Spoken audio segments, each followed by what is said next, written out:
여러분은 자신의 딸 결혼식에서 신부가 마이크를 잡고 당신을 공개적으로 조롱하는 순간을 상상해 보신 적 있으신가요? 저는 그 순간을 겪었습니다. 그것도 제가 비용의 절반을 댄 결혼식에서요. 2023년 11월 18일 토요일 서울 강남구 모 호텔 그랜드 볼룸. 샹들리에가 반짝이는 화려한 공간에 300명의 하객이 모였습니다. 제 딸 이수지는 순백의 드레스를 입고 그 어느 때보다 아름다워 보였습니다. 신랑 김재우는 괜찮은 청년이었습니다. 삼성전자 부장으로 안정적인 미래가 보장된 사람이었죠. 피로연이 한창이었습니다. 축사가 이어지고 건배가 오가고 분위기는 완벽했습니다. 그때 사회자가 말했습니다. 이제 신부가 부모님께 감사 인사를 전하는 시간을 갖겠습니다. 수진이가 마이크를 잡았습니다. 저는 가슴이 뭉클했습니다. 딸아이가 뭐라고 말해줄까? 32년을 키워온 딸이 어떤 말로 고마움을 표현할까? 하지만 수진이의 입에서 나온 첫 마디는 이것이었습니다. 우리 엄마 얘기를 안 할 수가 없네요. 웃음기 가득한 목소리였습니다. 엄마는 지금 61살인데요. 작년부터 갑자기 사업가가 되셨어요. 공기 따옴표를 손으로 만들며 말했습니다. 하객들이 웃기 시작했습니다. 환갑이 넘어서 창업을 하신 거예요. 그것도 컨설팅 회사를요. 우리 가족들이 다들 말렸는데 엄마는 안 들으세요. 나도 뭔가 해보고 싶다시면서요. 웃음소리가 커졌습니다. 저는 그 자리에 앉아서 미소를 유지하고 있었습니다. 하지만 속으로는 무언가가 무너지고 있었습니다. 수진이가 계속 말했습니다. 엄마가 자꾸 명함 돌리면서 나 이제 대표야 그러시는데 솔직히 좀 쑥스러워요. 환갑 넘은 분이 사업한다고 하면 사람들이 어떻게 생각하겠어요? 더 큰 웃음. 누군가는 박수까지 쳤습니다. 엄마, 그래도 우리는 엄마 응원해요. 비록 현실적으로는 좀 무리인 도전이지만 늙어서도 꿈을 포기하지 않는 모습이 보기 좋아요. 늙어서도 현실적으로는 무리. 그 단어들이 제 가슴에 비수처럼 꽂혔습니다. 300명의 사람들이 저를 보며 웃고 있었습니다. 동정 어린 미소들.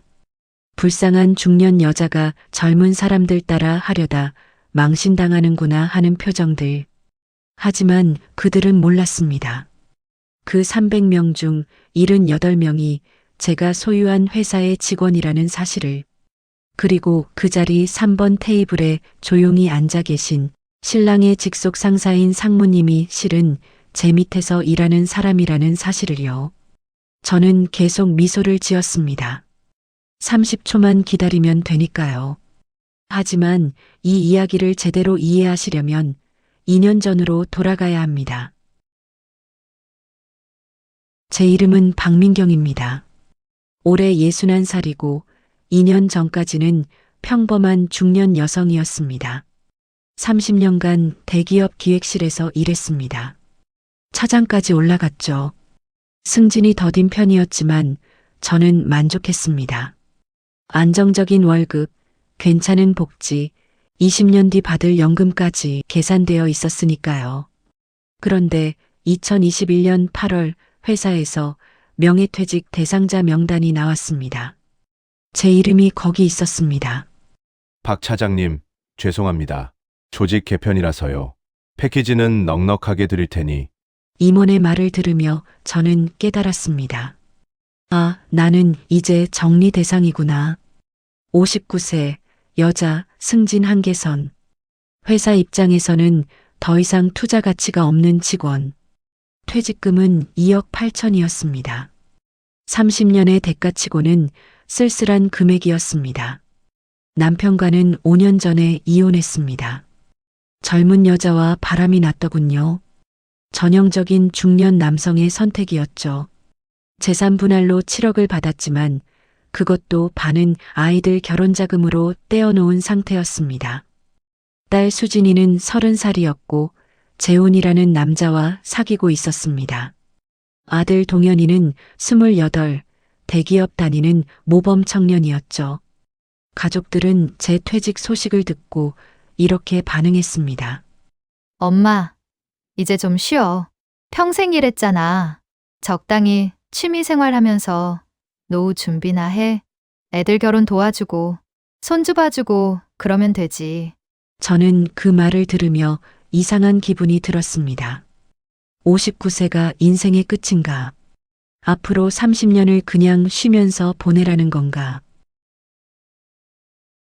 그해 9월, 저는 작은 사무실을 하나 얻었습니다.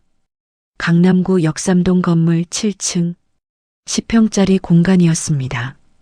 간판에는 이렇게 새겨 넣었습니다. MK 컨설팅.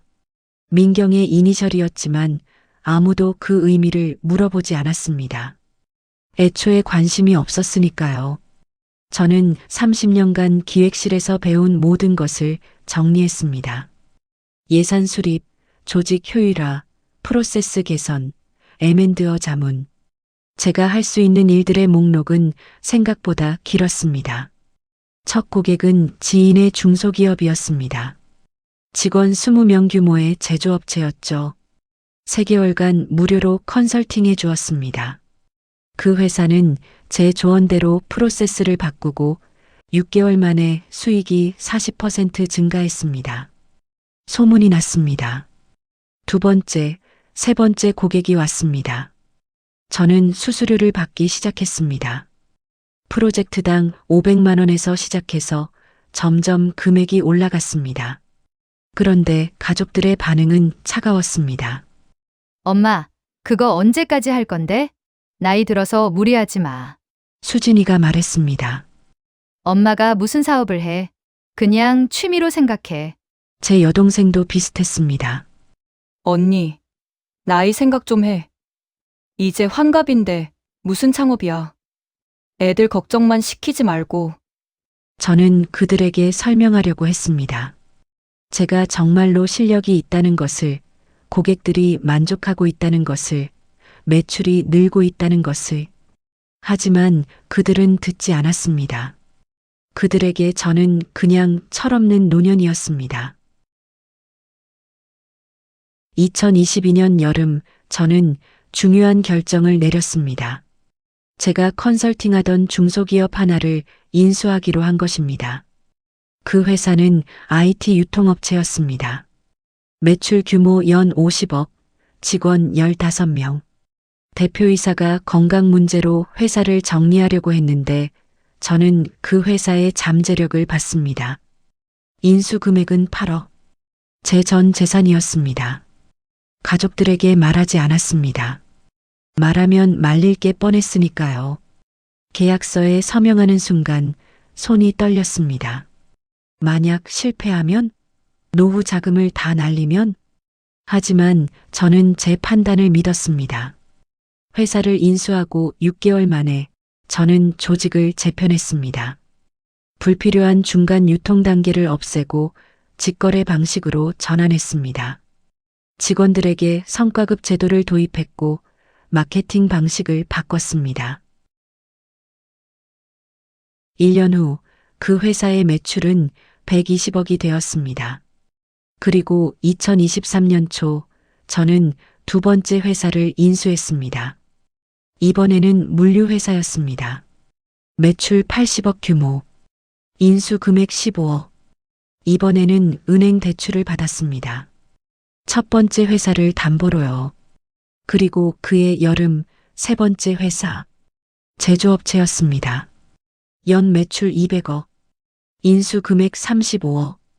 저는 이제 세계 회사의 대표이사였습니다. 총 직원 수 87명, 연 매출 합계 400억. 하지만 가족들은 여전히 몰랐습니다.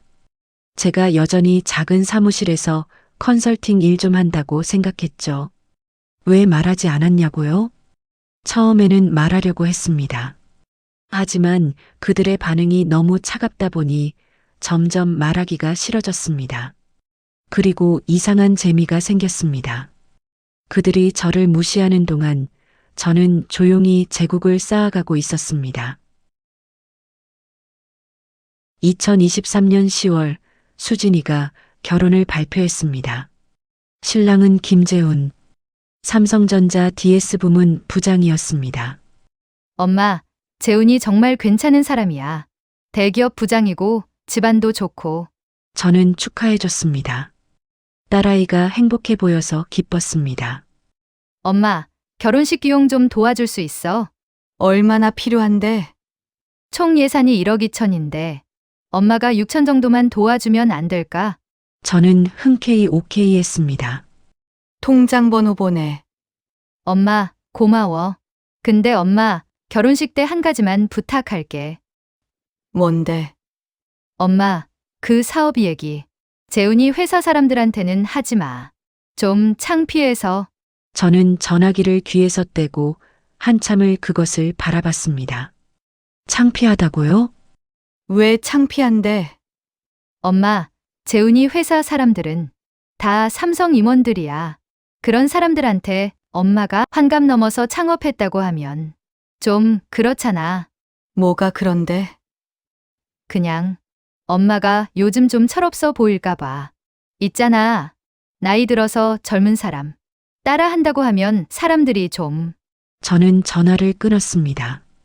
그리고 30분 동안 창밖을 바라봤습니다. 제 딸이 저를 창피하게 생각하는구나. 결혼식 날이 다가왔습니다. 저는 옷을 신중하게 골랐습니다. 너무 화려하지도 너무 초라하지도 않게 단정하고 품위 있는 한복. 식장에 도착했을 때 수진이가 저를 보더니 안도하는 표정을 지었습니다. 엄마, 딱 좋아. 그렇게 입으니까 괜찮네. 괜찮다는 게 뭘 의미하는지 저는 알았습니다.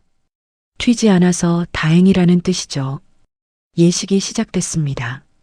수진이는 정말 아름다웠습니다. 내 딸이 저렇게 컸구나.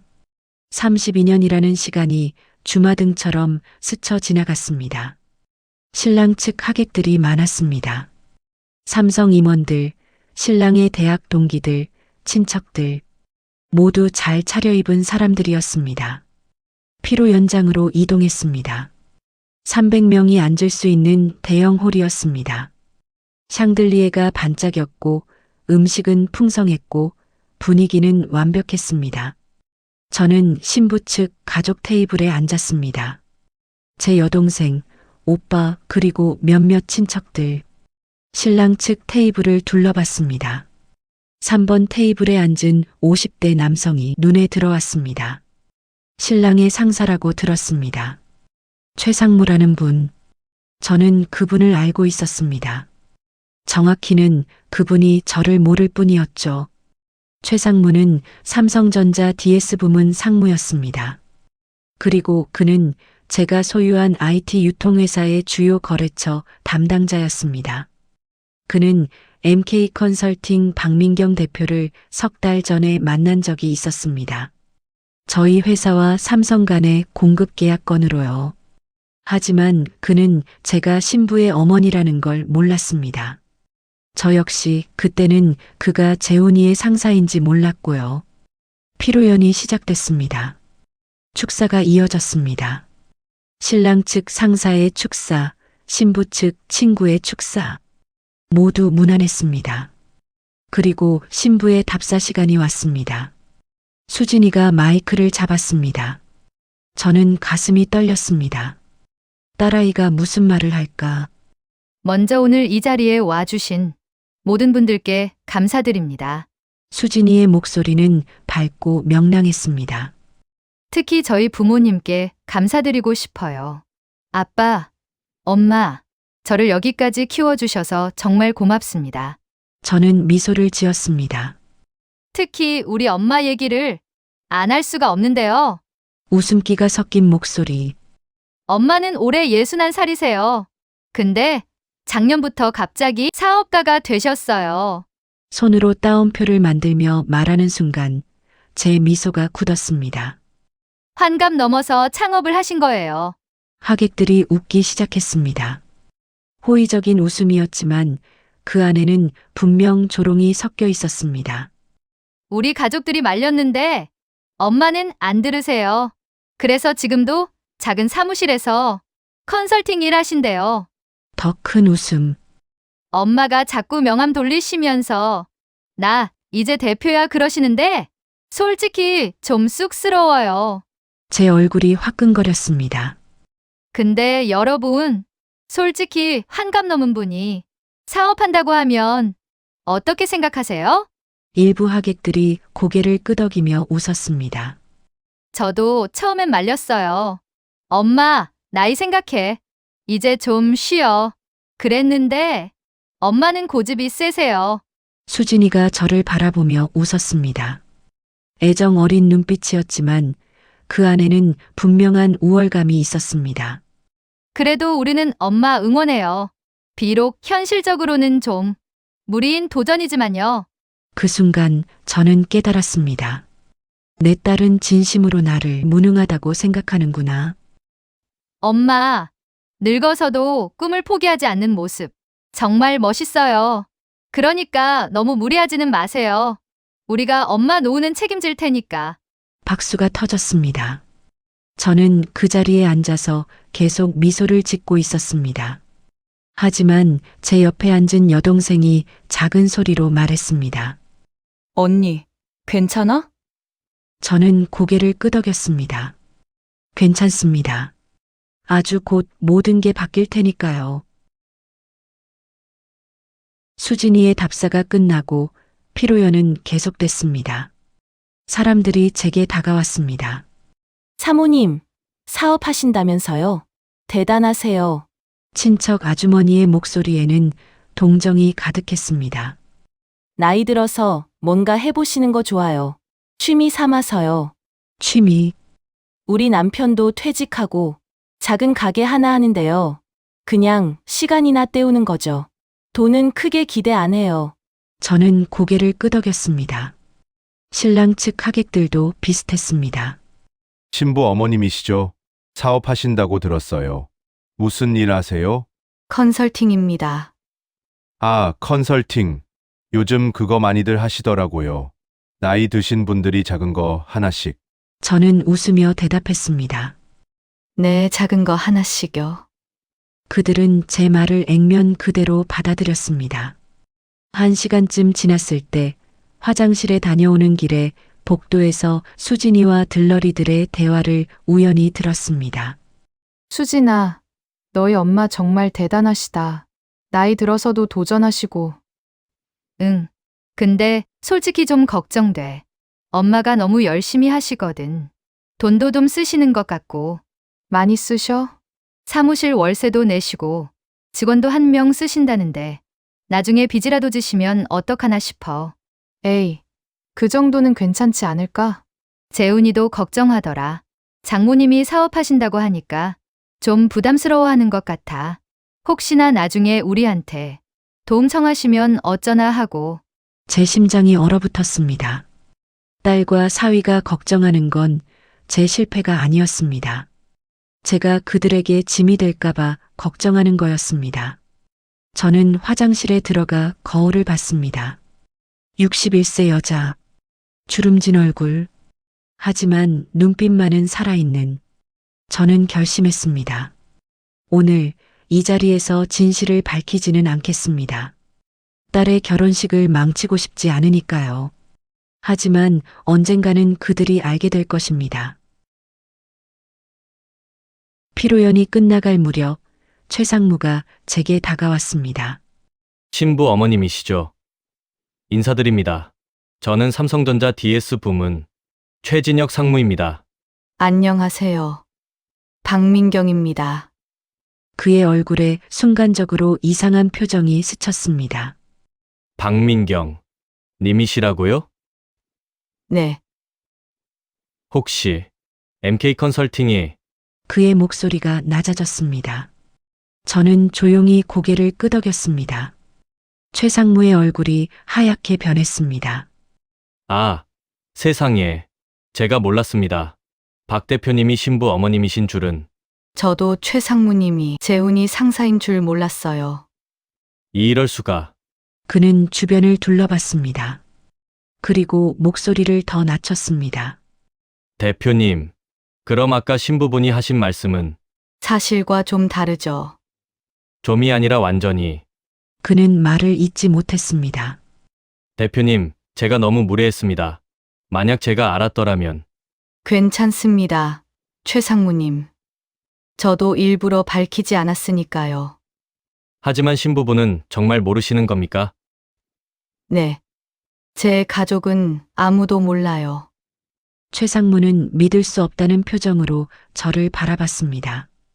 대표님, 실례지만 왜 말씀 안 하셨습니까? 처음에는 말하려고 했어요. 하지만 그들이 듣지 않더군요. 그래서 그냥 두기로 했죠. 하지만 오늘 같은 일이 오늘 일은 제가 선택한 결과예요. 딸아이의 결혼식을 제 자랑으로 망치고 싶지 않았어요. 최상무는 한참을 저를 바라보다가 말했습니다. 대표님은 정말 대단하신 분입니다. 감사합니다. 그런데 대표님, 한 가지만 여쭤봐도 될까요? 네. 오늘 이 자리에 온 삼성 사람들 중에 대표님 회사랑 거래하는 사람이 또 있습니까? 저는 잠시 생각하다가 대답했습니다. 글쎄요. 제가 정확히는 모르겠는데 아마 몇 명 더 있을 거예요. 최상무가 한숨을 쉬었습니다. 대표님, 이건 정말 그는 말을 잇지 못했습니다. 그의 눈에는 존경과 당혹감이 동시에 담겨 있었습니다. 최 상무님, 부탁이 있습니다. 오늘은 그냥 조용히 넘어가 주세요. 딸아이 결혼식이니까요. 물론입니다. 하지만 대표님, 그가 망설이다가 말했습니다. 재훈이는 사위분은 정말 모르십니까? 네. 그 친구도 몰라요. 최상무는 복잡한 표정을 지었습니다. 그리고 고개를 끄덕이고 돌아갔습니다. 피로연이 끝나고 사람들이 하나둘 떠나기 시작했습니다. 수진이와 재훈이가 하객들을 배웅하고 있었습니다. 저는 조용히 짐을 챙겨 나가려고 했습니다. 그런데 제 휴대폰이 울렸습니다. 문자 메시지였습니다. 제 회사 전무이사에게서였습니다. 대표님, 급한 일입니다. 오늘 중으로 결정해야 하는 건이 있습니다. 전화 가능하십니까? 저는 한숨을 쉬었습니다. 딸의 결혼식 날에도 일은 계속되는군요. 복도로 나가 전화를 걸었습니다. 네, 전무님. 무슨 일이세요? 대표님, 그 물류회사 인수권 말입니다. 상대 측에서 오늘 중으로 답을 달라고 합니다. 금액은? 120억입니다. 저희 예상보다 20억 높습니다. 120억. 큰 돈이었습니다. 하지만 그 회사의 가치를 생각하면 합리적인 가격이었습니다. 연 매출은 얼마죠? 350억입니다. 영업이익률 12%이고요. 저는 머릿속으로 빠르게 계산했습니다. 좋습니다. 진행하세요. 계약서는 내일 제가 직접 검토할게요. 알겠습니다, 대표님. 전화를 끊고 돌아서는데 누군가 서 있었습니다. 재훈이었습니다. 어머님, 통화 중이셨어요? 아, 재훈아. 잠깐. 무슨 일이세요? 120억이라는 숫자가 들렸는데. 제 심장이 쿵했습니다. 아, 그게 친구 일 좀 도와주고 있어서. 재훈이가 이상한 표정을 지었습니다. 친구분이 120억짜리 일을 어머님께? 뭐, 조언 같은 거 해주는 거지. 재훈이는 여전히 의심스러운 표정이었지만 더 묻지는 않았습니다. 아, 그러시군요. 어쨌든 오늘 오시느라 수고하셨어요. 수고는 무슨. 우리 수진이 결혼식인데. 근데 어머님, 아까 수진이가 한 말. 좀 심했죠? 저는 재훈이를 바라봤습니다. 무슨 말. 그 사업 관련해서요. 제가 미리 말렸어야 했는데, 수진이가 요즘 스트레스를 많이 받아서 좀 예민했나 봐요. 괜찮아. 딸이 엄마 걱정하는 거잖아. 그래도 어머님 기분이 좀. 재훈아. 제가 그의 말을 끊었습니다. 너는 나를 어떻게 생각하니? 예? 내가 환갑 넘어서 사업한다는 거 어떻게 생각해? 재훈이가 난처한 표정을 지었습니다. 그게, 어머님, 솔직히 말씀드려도 될까요? 물론이지. 저는 어머님이 좀 무리하시는 것 같아요. 나이도 있으신데, 안정적으로 사시는 게 좋지 않을까 해서요. 수진이도 같은 생각이고요. 안정적으로? 네. 뭐, 취미 활동하시거나, 아니면 나중에 손주 봐주시고 그러시면, 저는 웃었습니다. 그래. 고마워. 재훈아. 솔직하게 말해줘서. 재훈이는 안도하는 표정을 지었습니다. 이해해 주셔서 감사합니다, 어머님. 그가 돌아가고 저는 한참을 그 자리에 서 있었습니다. 제 사위는 저를 쓸모없는 노인으로 보고 있었습니다. 집으로 돌아오는 택시 안에서 저는 오늘 있었던 일들을 곱씹었습니다. 딸의 조롱, 하객들의 동정, 사위의 걱정, 그들은 모두 저를 실패할 운명으로 봤습니다. 하지만 현실은 달랐습니다. 제 회사 MK 컨설팅은 현재 4개의 계열사를 거느리고 있었습니다. IT 유통, 물류, 제조, 그리고 이번에 인수할 물류회사까지 합치면 5개. 총 직원 수는 247명이 될 예정이었습니다. 연 매출 합계는 1,200억 원. 제 개인 자산은 추정 300억. 그런데 제 가족은 저를 작은 사무실에서 컨설팅하는 할머니로 알고 있었습니다. 저는 창밖을 바라보며 생각했습니다. 언제 말해야 할까? 아니, 말해야 할까? 2주 후, 저는 회사 임원회의를 주재하고 있었습니다. 4분기 매출 목표는 달성 가능합니까? 네, 대표님. 현재 진행률로 보면 105% 달성 예상입니다. 좋습니다.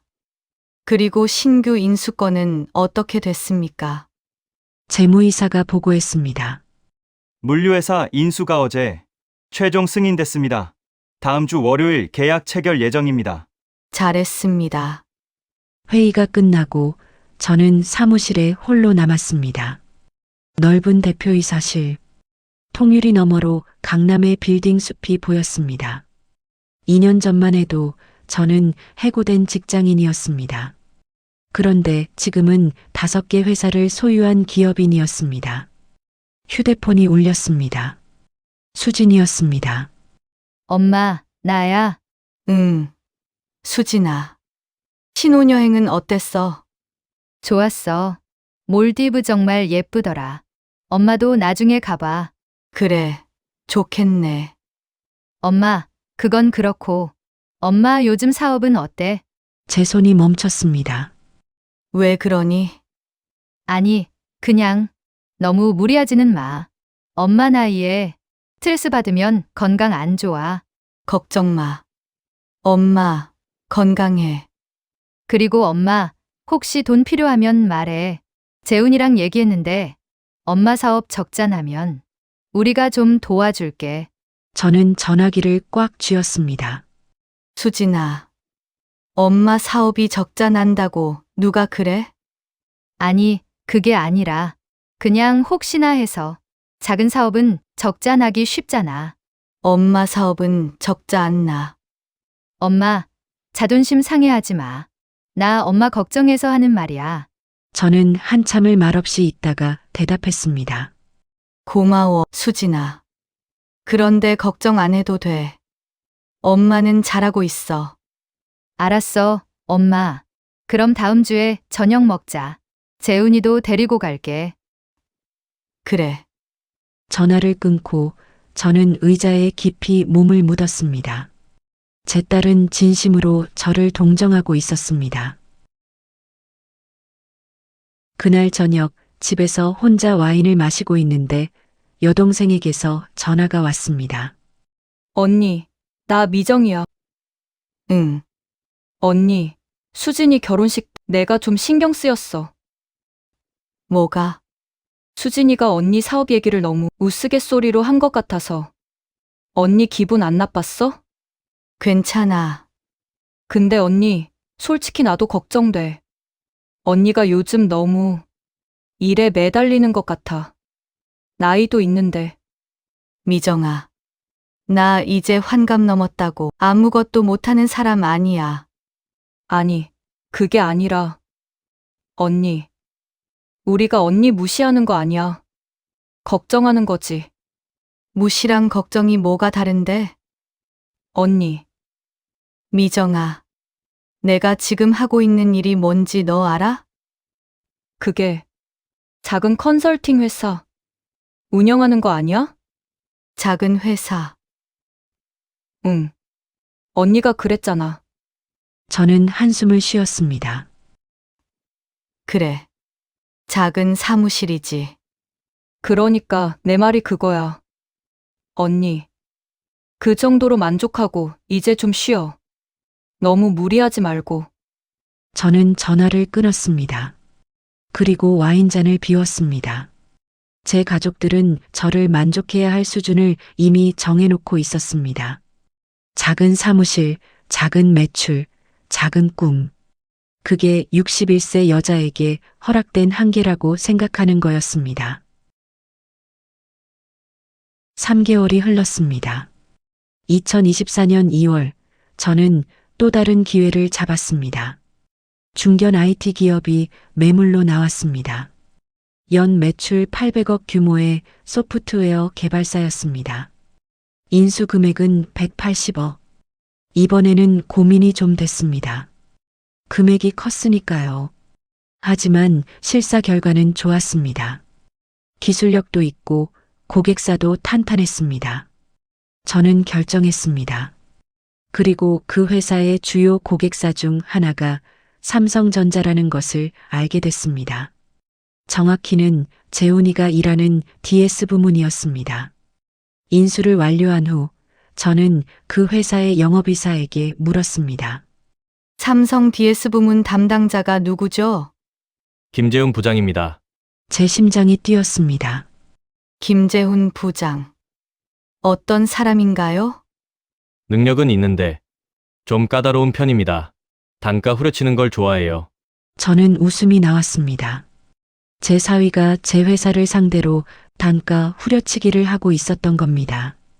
다음 계약 미팅이 언제죠? 다음 주 수요일입니다. 제가 직접 나가겠습니다.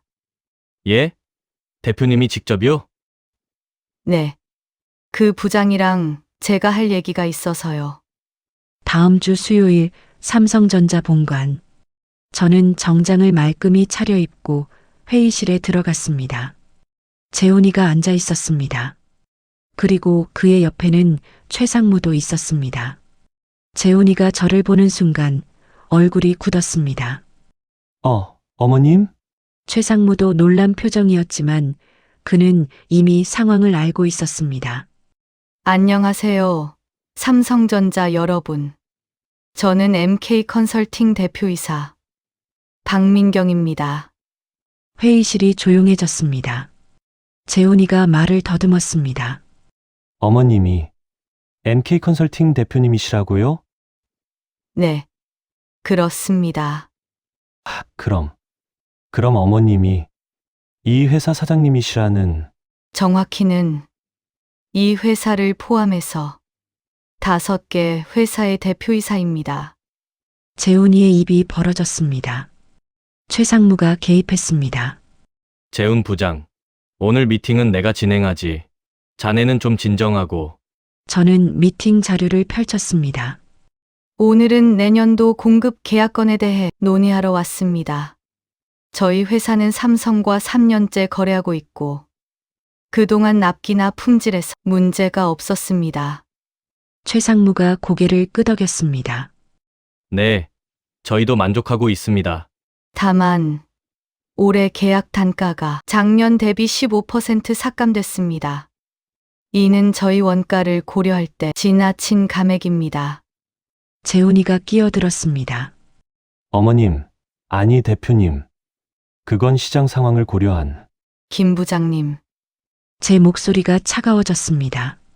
시장 상황은 제가 더 잘 압니다. 그리고 타사 납품 단가도 제가 다 파악하고 있습니다.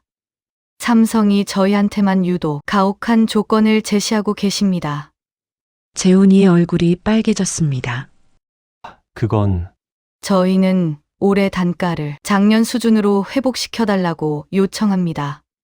그렇지 않으면 계약 갱신이 어렵습니다. 최상무가 말했습니다. 대표님, 협상을 하시는 겁니까? 네. 저희도 기업입니다. 합리적인 이익을 추구할 권리가 있습니다. 최상무는 잠시 생각하다가 말했습니다. 알겠습니다. 내부 검토 후 회신 드리겠습니다. 미팅이 끝나고 재훈이가 저를 쫓아왔습니다. 어머님, 잠깐만요. 저는 복도에서 멈춰 섰습니다. 어머님, 이게 대체 무슨 일이냐고요? 네. 어머님이 MK 컨설팅 대표라니. 그리고 5개 회사 사장이라니. 이게 무슨 소리예요? 들은 그대로예요. 재훈 씨. 재훈 씨라고요? 어머님, 저 사위잖아요. 회사에서는 거래처입니다. 재훈이는 할 말을 잃은 듯 저를 바라봤습니다. 어머님, 그럼 결혼식 때 수진이가 한 말은 다 들었어요. 어머님이 화나신 거예요? 저는 재훈이를 똑바로 바라봤습니다. 화는 안 나요. 그냥 실망했죠.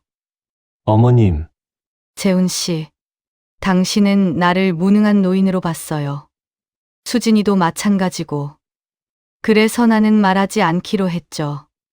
하지만 어머님, 저희가 알았다면 뭐가 달라졌을까요? 존중은 이미 있는 사람한테 하는 게 아니에요. 없는 사람한테도 해야 하는 거죠. 저는 돌아섰습니다. 계약건은 최상무님과 협의하세요. 저는 이제 가봐야겠어요. 그날 저녁 수진이에게서 전화가 왔습니다. 엄마, 재훈이한테 들었어. 엄마가 진짜 큰 회사 사장이라고? 응, 왜 말 안 했어? 너희가 안 물어봤잖아. 전화기 너머로 침묵이 흘렀습니다. 수진아, 넌 결혼식 때 나를 공개적으로 조롱했어. 300명 앞에서 나를 시대착오적이라고 했고 내 꿈을 무리한 도전이라고 했어. 엄마, 미안해. 정말 미안해. 수진아, 미안하다는 말로 다 해결되지 않아. 너는 나를 믿지 않았어. 그게 문제야. 저는 전화를 끊었습니다. 며칠 후 가족 모임이 있었습니다. 모두 저를 다른 눈으로 바라봤습니다. 여러분, 저는 2년 전부터 계속 말하려고 했어요. 하지만 여러분은 들으려고 하지 않았죠. 엄마, 우리가 잘못했어. 동현이가 말했습니다. 걱정과 무시는 달라. 동현아.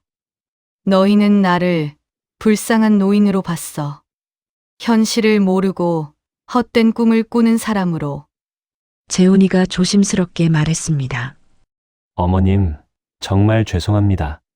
재훈 씨, 당신은 회사에서 저한테 단가 후려치기를 했어요. 그게 아내 엄마한테 하는 짓인가요? 수진이가 끼어들었습니다. 엄마, 재훈이 너무 혼내지 마. 수진아, 넌 아직도 모르는구나. 문제는 몰랐다는 게 아니야. 문제는 너희가 나를 애초에 존중하지 않았다는 거야. 저는 자리에서 일어섰습니다. 여러분, 저는 여러분한테 인정받으려고 사업한 게 아니에요. 저 자신을 위해서 한 거예요. 하지만 여러분과의 관계는 이제 달라져야 해요. 저는 더 이상 동정이나 걱정을 원하지 않아요. 존중을 원해요. 2주 후 저는 6번째 회사를 인수했습니다. 연 매출 1200억 규모의 전자부품 제조사. 인수 금액 350억. 이번에는 은행에서 먼저 연락이 왔습니다. 박 대표님, 대출 한도를 늘려드릴까요? 인수를 완료하고 직원들에게 발표했습니다. 여러분, 이제 우리 그룹의 총 매출은 3,500억 원입니다. 직원 수는 589명이고요. 2년 전 저는 해고된 59세 여자였습니다. 지금은 3,500억 매출의 그룹 회장입니다. 그리고 제 개인 자산은 추정 500억을 넘었습니다. 그날 저녁 저는 혼자 샴페인을 마시며 생각했습니다. 내가 원했던 게 뭘까? 돈, 명예, 인정? 아니었습니다. 저는 그냥 증명하고 싶었습니다. 61세 여자도 할 수 있다는 것을, 나이는 숫자일 뿐이라는 것을, 그리고 가장 중요한 것은 제 가치를 제가 결정한다는 것을. 어느 날 휴대폰이 울렸습니다. 수진이었습니다. 엄마, 다음 주에 시간 돼? 엄마한테 제대로 사과하고 싶어. 그리고 엄마 사업에 대해서 제대로 알고 싶어. 저는 미소를 지었습니다. 그래. 다음 주 수요일 저녁 어때? 좋아. 엄마, 사랑해. 나도. 1년이 더 흘렀습니다. 2025년 저는 63이 되었습니다. 제 회사 그룹은 이제 8개 계열사, 총 매출 5,800억 원, 직원 수 1,200명이 됐습니다. 저는 더 이상 MK 컨설팅 대표가 아니었습니다. MK그룹 회장이었습니다. 4월, 저는 그룹 전체 임원회의를 소집했습니다. 저는 다음 달부터 회장직을 유지하되 각 계열사의 실질적 경영은 전문 경영인들에게 위임하려고 합니다. 대표님, 은퇴하시는 겁니까? 아니요. 다만 일상 업무에서 한 발 물러나려고 해요. 저는 63세입니다. 그동안 일만 했어요. 이제는 제 인생도 좀 살고 싶어요. 그날 저녁 저는 가족들을 불렀습니다. 저는 다음 달부터 회사 경영 일선에서 물러날 거예요. 엄마, 왜? 그냥 이제 좀 쉬고 싶어서. 전문 경영인들이 맡을 거야. 그럼 어머님은 뭘 하실 건데요? 저는 미소를 지었습니다. 여행도 가고, 공부도 하고, 책도 쓰고. 나는 3년간 많은 걸 배웠어. 그걸 다른 사람들과 나누고 싶어. 무슨 책을 쓰실 건데요? 60대 여성의 창업 이야기. 그리고 나이와 성별에 대한 편견에 맞서 싸운 이야기. 수진이가 말했습니다.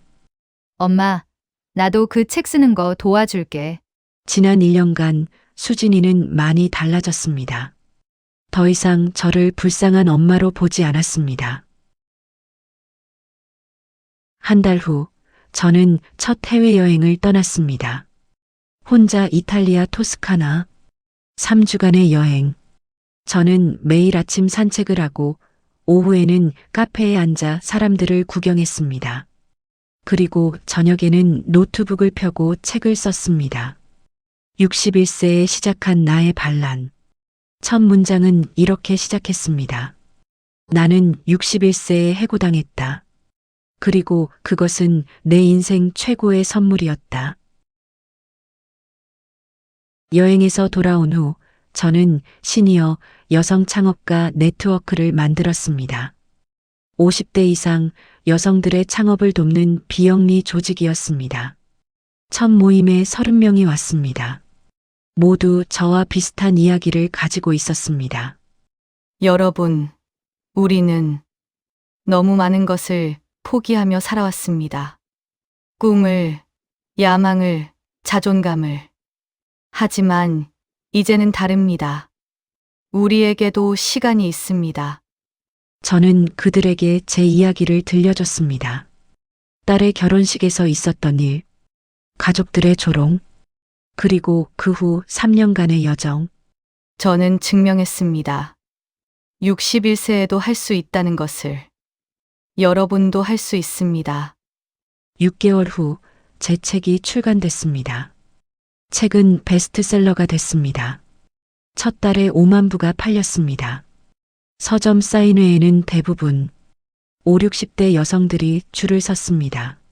선생님, 저도 용기를 얻었어요. 저도 뭔가 시작해 보려고요. 저는 그들의 눈에서 제 과거를 봤습니다. 여러분, 늦은 건 없어요. 시작하세요. 세상이 뭐라고 하든. 2026년 봄, 저는 대한민국 여성 경제인 대상 시상식에 초대받았습니다. 올해의 혁신 기업인상을 받게 됐습니다. 시상식장에는 가족들이 모두 왔습니다. 그리고 놀랍게도 제 전남편도 와 있었습니다. 민경 씨, 축하해요. 나는 당신이 이렇게 대단한 사람인 줄 몰랐어요. 저는 그를 바라봤습니다. 당신이 몰랐던 게 문제였죠. 시상식이 시작됐습니다. 다음 수상자는 박민경 회장님입니다. 61세에 창업하여 3년 만에 6천억 원 규모의 기업 그룹을 일궈낸 분입니다. 저는 무대에 올랐습니다. 감사합니다. 이 상은 저 혼자의 것이 아닙니다. 이 상은 나이 때문에 꿈을 포기하라는 압박을 받았던 모든 여성들의 것입니다. 저는 61세에 해고당했습니다. 사람들은 제게 말했죠. 이제 쉬어라. 손주나 봐라. 하지만 저는 거부했습니다. 그리고 3년 후, 저는 여기 서 있습니다. 증명했습니다. 나이는 숫자일 뿐이라는 것을. 저는 객석의 수진이를 바라봤습니다. 딸은 눈물을 흘리고 있었습니다. 여러분의 부모님을 다시 보십시오. 그들을 동정하지 마십시오. 존중하십시오. 그들의 꿈을 늦은 도전이라고 부르지 마십시오. 그냥 도전이라고 부르십시오. 수진이가 달려와 저를 안았습니다. 엄마, 정말 자랑스러워. 시상식이 끝나고 최상무가 저를 찾아왔습니다. 회장님, 3년 전 결혼식 날 기억나십니까? 그날 저는 정말 충격받았습니다. 저도 재미있었어요. 그때. 왜 그때 직접 말씀하지 않으셨습니까? 저는 와인잔을 돌리며 대답했습니다. 제가 원했던 건 즉각적인 인정이 아니었으니까요. 저는 그들이 스스로 깨닫기를 원했어요. 자신들이 얼마나 잘못된 편견을 가지고 있었는지. 그리고 성공하셨네요. 네. 딸아이는 이제 저를 다르게 봐요. 동등한 어른으로, 존경할 만한 사람으로. 3년이 더 흘렀습니다. 2030년 저는 67이 되었습니다. MK그룹은 이제 연 매출 1조 2천억 원 규모가 됐습니다. 저는 이사회 의장으로만 남아 강연, 집필, 멘토링, 여행에 시간을 썼습니다. 제 두 번째 책도 베스트셀러가 됐습니다. 그리고 오늘 저는 수진이의 회사 창립 기념식에 왔습니다. 네, 제 딸도 창업을 했습니다. 40대 이상 여성을 위한 패션 브랜드였습니다. 엄마가 보여준 거예요. 나이는 한계가 아니라는 것. 창립 기념식에서 수진이가 인사말을 했습니다. 어머니는 61세에 창업하셨습니다. 그리고 모두가 불가능하다고 말할 때 해내셨습니다. 저는 어머니를 보며 배웠습니다. 나이도, 성별도, 편견도 우리를 막을 수 없다는 것을. 엄마, 사랑해요. 그리고 감사해요. 8년 전 딸의 결혼식에서 조롱당했던 그날. 그때는 아팠지만 지금 생각하면 그것도 필요한 과정이었습니다. 그 아픔이 저를 더 강하게 만들었고 결국 제 가족들까지 변화시켰으니까요. 2030년 봄, 저는 마지막 큰 결정을 내렸습니다. 제가 가진 MK그룹 지분 전체를 박민경 사회공헌 신탁에 넘기기로 한 것입니다. 이 신탁의 수익금은 영구적으로 50대 이상 여성 창업 지원, 나이 차별 철폐 캠페인, 시니어 교육 프로그램에 사용됩니다. 기자회견에서 한 기자가 물었습니다. 왜 이런 결정을 내리셨습니까? 저는 대답했습니다. 저는 제 아이들에게 돈을 물려주고 싶지 않습니다. 가치를 물려주고 싶어요. 나이, 성별, 배경은 당신을 규정하지 않는다는 가치. 당신이 원하면 언제든 무엇이든 시작할 수 있다는 가치. 그리고 저는 마지막 말을 덧붙였습니다. 저는 61세에 해고당했습니다. 세상은 저에게 말했죠. 이제 끝이야. 물러나. 하지만 저는 거부했습니다. 그리고 지금 67세인 저는 말합니다.